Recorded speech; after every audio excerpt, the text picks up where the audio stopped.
c'est l'heure de se lever. C'est fou madame, c'est l'heure de The Radio Kids.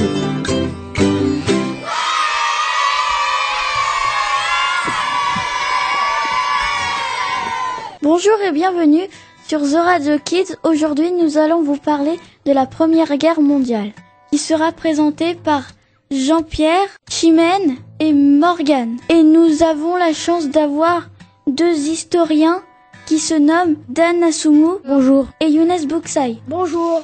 Je prends ma plume unie d'encre noire, je raye l'écume. Quand la Première Guerre mondiale a commencé et pourquoi? Elle a commencé le 28 juillet 1914 parce que l'Autriche voulait prendre la Serbie. Qui a déclaré en premier la guerre? C'est l'Autriche qui a déclaré la guerre en premier à la Serbie. Comment la guerre est devenue mondiale?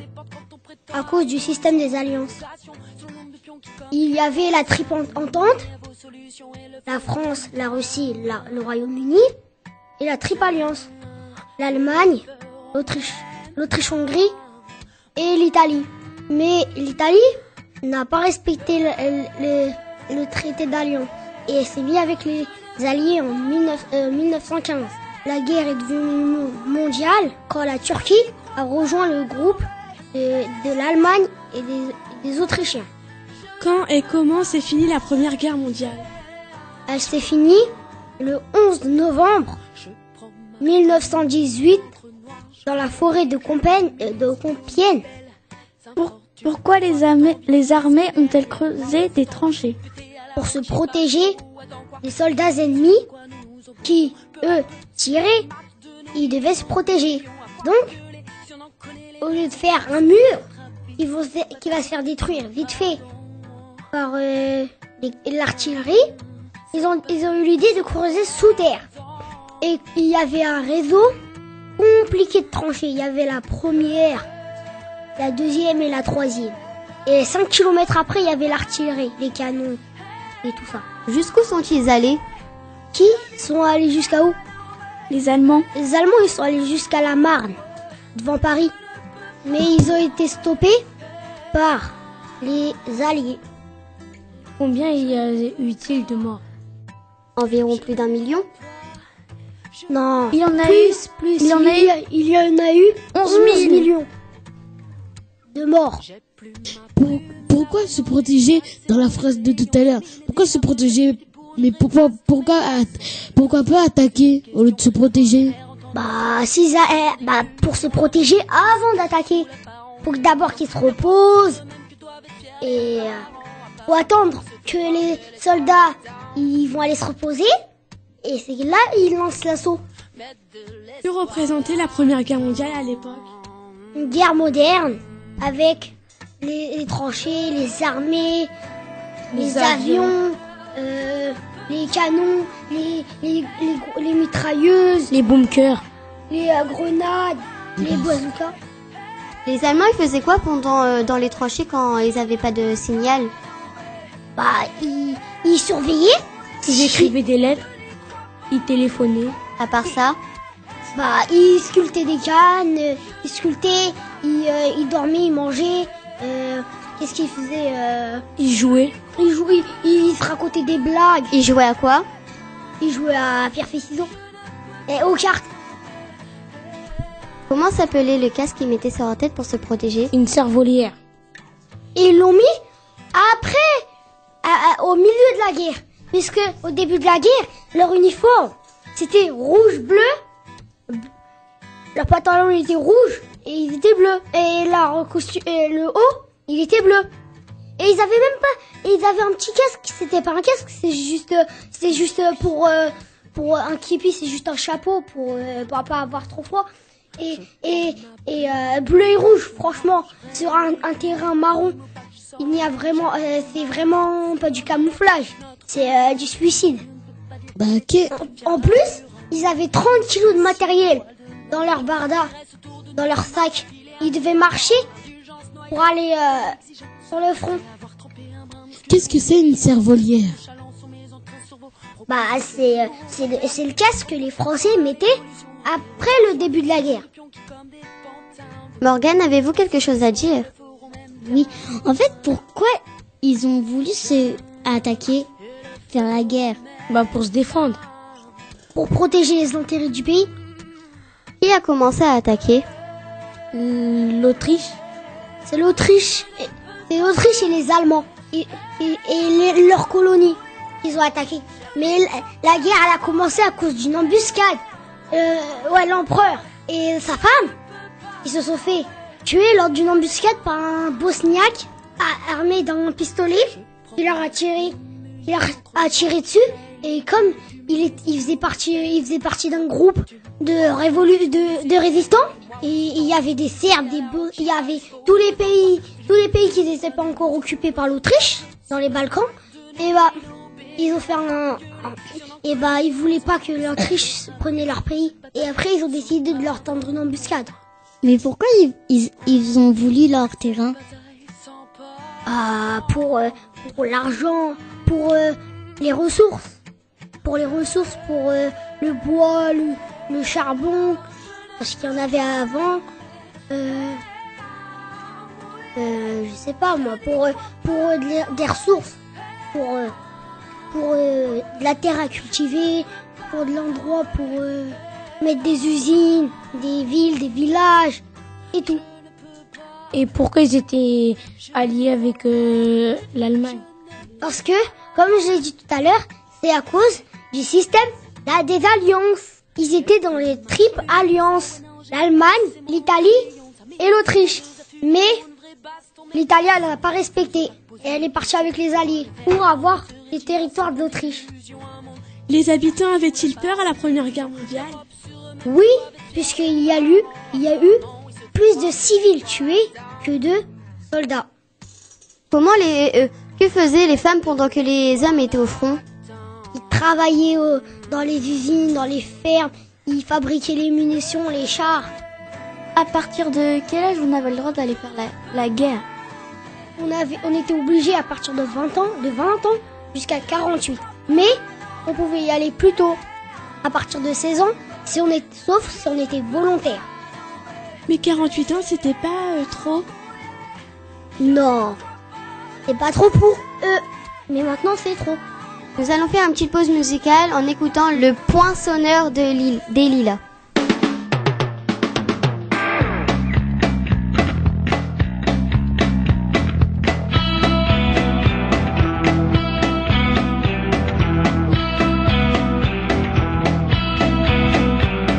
Je suis le Poinçonneur des Lilas, le type pour croiser qu'on ne regarde pas. Y a pas de soleil sous la terre, trop de croisières. Pour que l'ennui, j'ai dans ma veste les extraits d'Irrider Digeste. Et dans ce bouquin, il y a écrit que des gosses d'un coup douce à Miami. Pendant ce temps que je fais le soir, au fond d'une cave, paraît qu'il n'y a pas de métier, moi je fais des trous dans les billets. Je fais des trous, toujours des petits trous. Des petits trous, encore des petits trous. Des trous de seconde classe, des trous de première classe. Des petits trous, toujours des petits trous. Des petits trous, encore des petits trous. Je suis le Poinçonneur des Lilas, pour un valide changer à l'opéra. J'habite au cœur de la planète, j'ai dans la tête un carnaval de confettis, j'en ramène jusque dans mon lit. Et sous mon ciel de faïence, je ne vois briller que les correspondances. Parfois je rêve, je divague, je fais des vagues, et dans la brume au bout du quai, je vois un bateau qui vient me chercher pour me sortir de ce trou où je fais des trous. Des petits trous, encore des petits trous. Mais le bateau se taille, et je vois que je déraille. Et je reste dans mon trou, à faire des petits trous. Des petits trous, toujours des petits trous.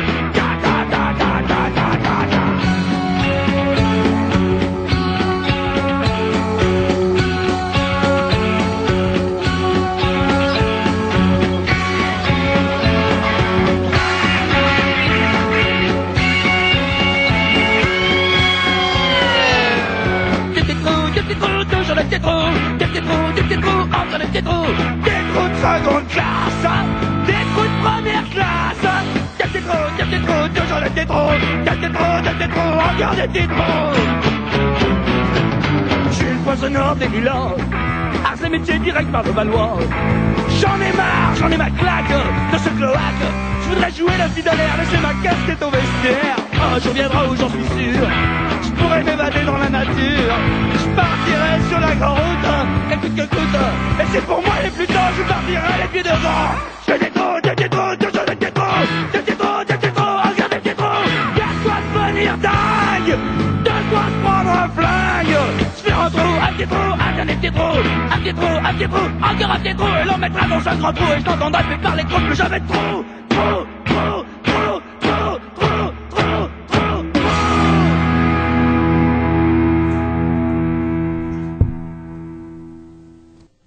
Starshooter, le titre c'était le poinçonneur des lilas. J'ai une question. Dan, d'où vient le nom des poilus? Poilus, ça vient des gens de l'armée qui vivaient dans des tranchées. On les appelait les poilus parce qu'ils n'avaient pas beaucoup d'hygiène. Pourquoi comment s'appelaient les fusils qu'ils avaient? Les avaient les Allemands ou les Français? Les Français? Ah, les Français, c'est le fusil Lebel. Mais qui était un peu nul parce que le temps que ça recharge et tout. En fait, à l'assaut, quand ils allaient à l'assaut, ils montaient, ils tiraient, après ils mettaient ils fonçaient à la baïonnette. Et parce qu'ils accrochaient avant l'assaut au bout pour foncer. Et aussi, ils avaient aussi des mitrailleuses dans leurs tranchées. Ouais, mais ouais, ils en avaient quelques-unes. Mais les Allemands, ils étaient mieux équipés, mais ils en avaient plus. Les Allemands, ils ont perdu centre parce qu'ils étaient mal organisés. Non, au contraire, ils étaient très bien équipés et organisés. Comment ils ont fait pour perdre? C'est parce que avec l'alliance de l'Amérique et tous les autres pays, eux les ont entourés et ça les a pris en piège. En plus, comme les Américains ils sont arrivés et que les Américains ils étaient très en avance en armement, et ben ils ont ramené les armes pour ils avaient encore le fusil Lebel les Français, mais ils l'avaient amélioré. Ils chargeaient plus vite et ils avaient des grenades, des avions pas des avions qui servaient à repérer les tranchées, à positionner l'artillerie, mais cette fois à bombarder et à tirer sur les autres avions. Et ils volaient en formation de 50 ou 100 même.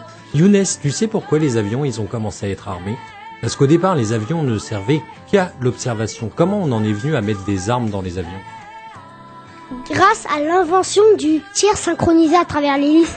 Oui, alors ça c'est une chose, ça c'est la conséquence. Mais sais-tu pourquoi on en est venu à se tirer dessus dans les avions? Tu sais comment ça a commencé la petite histoire?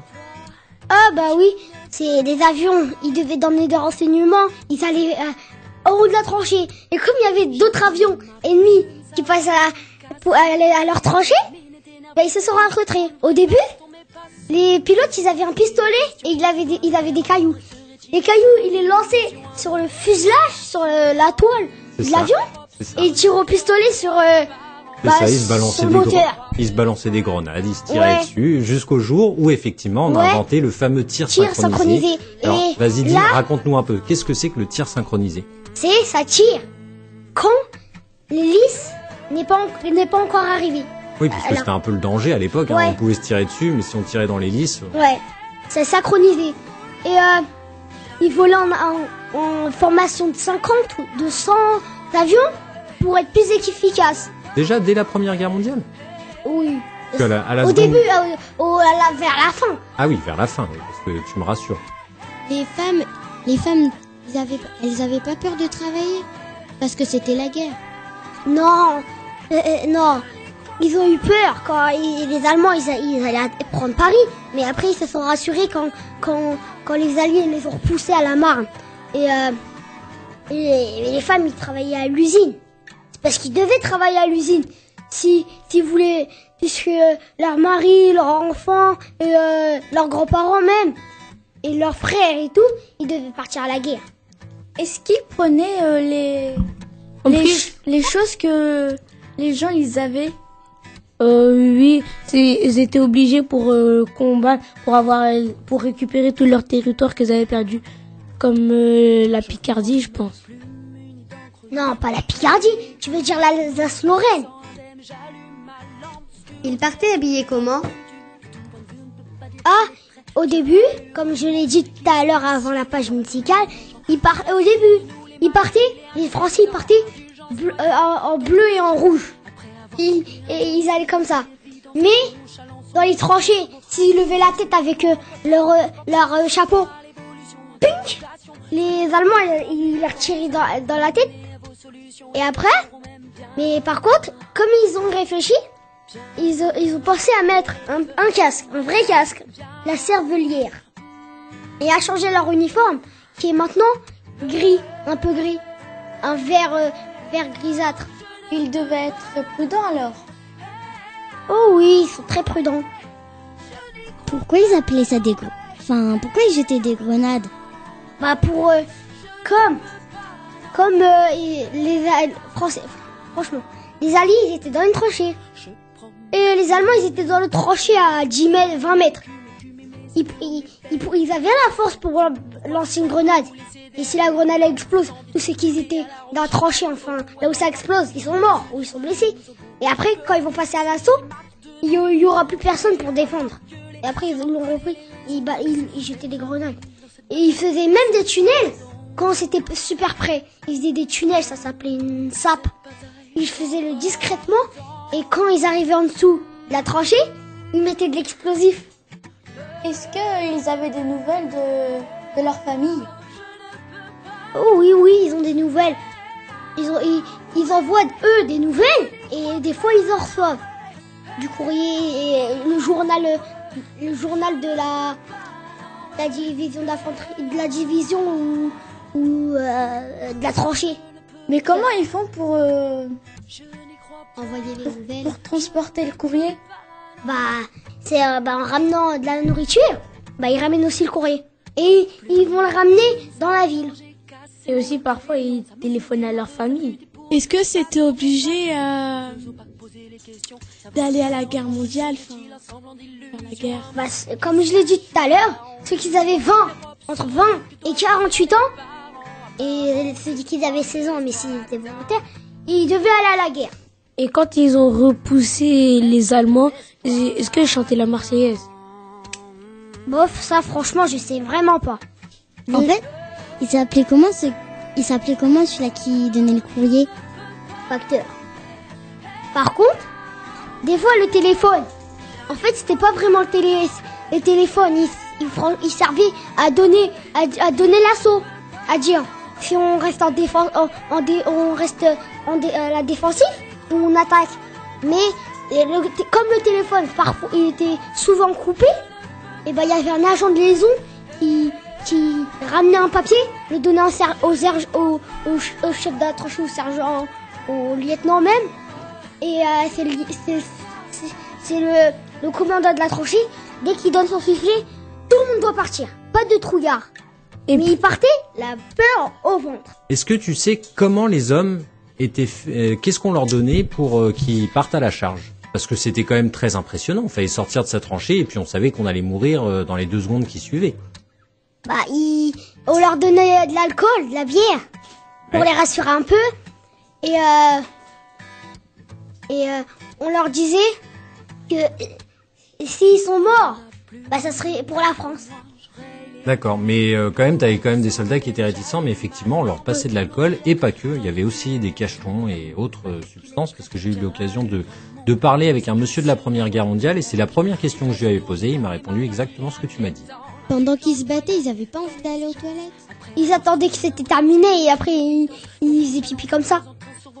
S'ils étaient pressés, ils faisaient pipi sur eux? Non, ils s'accroupissaient et ils faisaient pipi. Comment ils faisaient pour manger? Comme je l'ai dit, ils stockaient la nourriture et il a donné. Tac tac dans la tranchée. Oui, mais ils mangeaient dans quoi? Ils mangeaient. La nourriture était en boîte de conserve. Ils prenaient à la main ou avec du pain ou avec une cuillère. Ils mangeaient quoi? Ouais, ils mangeaient. Ils mangeaient dans une boîte de conserve. Et malheureusement, l'émission va se terminer. Nous remercions tout le monde et à la semaine prochaine. Merci. Au revoir. Au revoir. Au revoir. Au revoir. Au revoir.